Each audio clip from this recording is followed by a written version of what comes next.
All right, let's dive right in. Today, we're tracking the incredible life of one of Africa's most amazing predators, the African rock python. We're going to follow its journey, a real story of power, survival, and the beautiful, brutal cycle of nature that really rules over everything. So, this is the big question, isn't it? The one at the very heart of this story.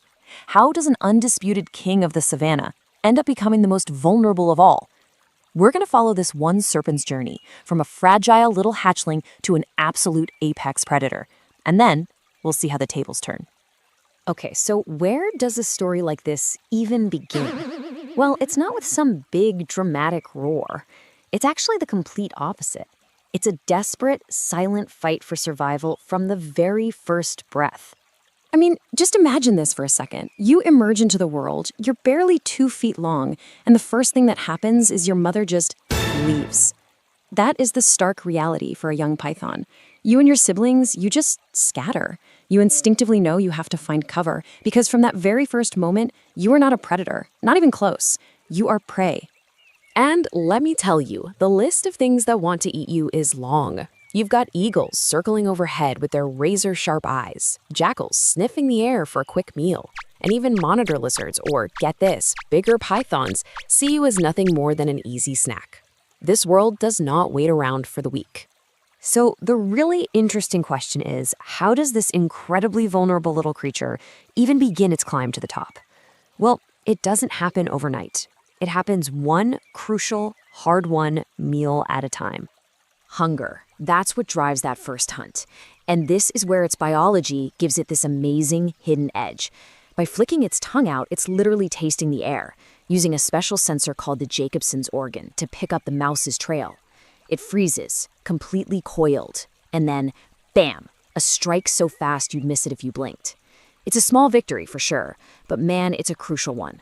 This is the first real step from being the hunted to becoming the hunter. And you can literally see its education as a predator right here. It's like a ladder it has to climb. That first mouse, that teaches it the art of the ambush. Hunting a pigeon down at the water's edge forces it to use the environment itself as a weapon. And taking down a hare, that hones its speed and its sheer constricting power. And then finally, going after a young warthog, well, that's like a public announcement of its growing dominance. But here's the thing, survival isn't just about brute strength. One day, this massive martial eagle just dives out of the sky. Now, instead of running, the python coils up, hisses, and makes itself look way bigger, way more dangerous than it is. The eagle actually hesitates, it does the math, and it retreats. It was a life or death battle that was won not with force, but with sheer intimidation, a total bluff. So all those little victories, all those narrow escapes, they all build up to this one moment. The moment the python becomes a true giant, a creature that other predators learn to respect, and you know what? Even to fear. Years go by and the python becomes an absolute titan. We're talking over 20 feet of thick, coiled muscle. Its movements are just so powerful, but they look almost effortless. That tiny, vulnerable little hatchling, it's a distant, distant memory now. And at this stage, its presence alone literally changes the landscape.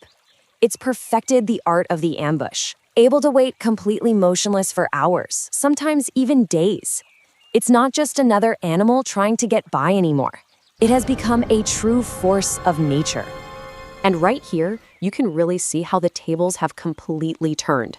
Animals that were once a serious threat, like baboons, now give it a very wide berth. But what's really fascinating is that even a lioness will hesitate before deciding to attack. It's a calculated risk she's just not willing to take. And folks, that is the very definition of an apex predator. But you know, in nature, every single reign is temporary. The same passage of time that built this king now begins to slowly dismantle its throne. The decline is quiet, it's gradual, but it is absolutely inevitable. The contrast is just, it's stark. That blinding speed from its youth is replaced by these slow, deliberate movements. The unstoppable muscle begins to weaken. The feared predator slowly, quietly, becomes a potential target. And the cycle comes full circle. The hunter is once again becoming the hunted. The python's whole strategy has to change. It can't rely on overwhelming power anymore. So patience, which was once a tool to ambush strong prey, is now a necessity just to conserve what little energy it has left, waiting for only the absolute safest and easiest meals to come by. And the end. It comes just as the beginning did, surrounded by predators. The old king rests, too heavy, too tired to move. And then the jackals emerge, the very same species that hunted it as a hatchling. They circle, they sniff the air, and they can just sense it. The fight is gone. The wild has no mercy for the old. And just like that, the great serpent's reign comes to a quiet close. This python's life really illustrates a fundamental truth, doesn't it? Power rises, it peaks, and then it inevitably falls. The legend becomes a memory, its body returning to the earth, maybe even to feed the descendants of the very creatures it once dominated. It really makes you wonder, in the grand scheme of nature, what does it truly mean to be king?